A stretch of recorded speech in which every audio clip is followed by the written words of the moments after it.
بسم الله الرحمن الرحيم والطور وكتاب مسطور في رق منشور والبيت المعمور والسقف المرفوع والبحر المسجور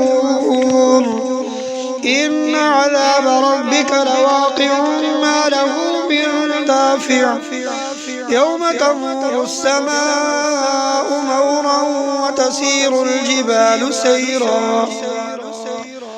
فويل يومئذ للمكذبين الذين هم في خوض يلعبون يوم يدعون إلى نار جهنم دعا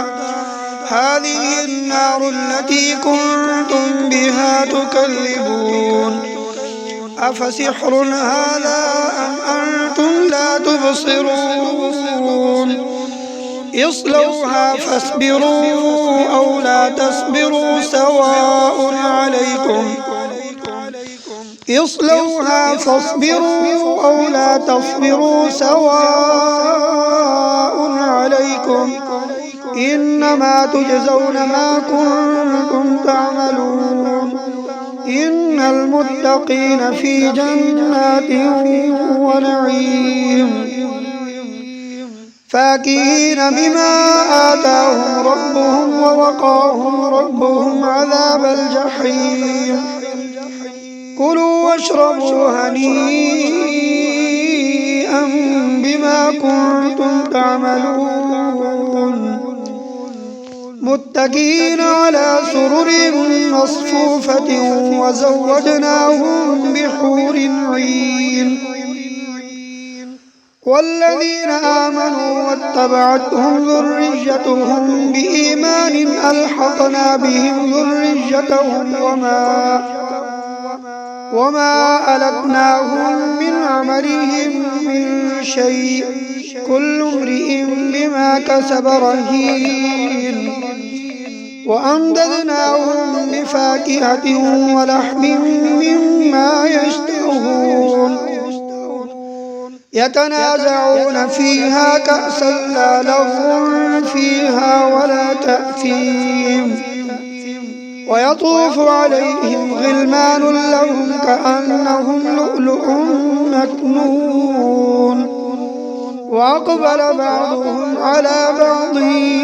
يتساءلون قالوا إنا كنا قبل في أهلنا مشفقين فمن الله علينا ووقانا عذاب السموم إنا كنا من قبل ندعوه إنه هو البر الرحيم فذكر فما أنت بنعمة ربك بكاهن ولا مجنون أم يقولون شاعر نتربص به ريب المنون قل تربصوا فإني معكم من المتربصين أم تأمرهم أحلامهم بهذا أم هم قوم طاغون أم يقولون تقوله بل لا يؤمنون فليأتوا بحديث مثله إن كانوا صادقين أم خلقوا من غير شيء أم هم الخالقون أم خلقوا السماوات والأرض بل لا يوقنون أم عندهم خزائن ربك أم هم المسيطرون أم لهم سلم يستمعون فيه فليأت مستمعهم بسلطان مبين أم له البنات ولكم البنون أم تسألهم أجرا فهم من مغرم مثقلون أم عندهم الغيب فهم يكتبون أم يريدون كيدا فالذين كفروا هم المكيدون أم لهم إله غير الله سبحان الله عما يشركون أم لهم إله غير الله سبحان الله عما يشركون وإن يروا كسفا من السماء ساقطا يقولوا سحاب مركوم فذرهم حتى يلاقوا يومهم الذي فيه يصعقون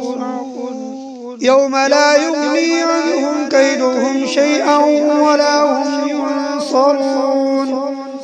وإن للذين ظلموا عذابا دون ذلك ولكن أكثرهم لا يعلمون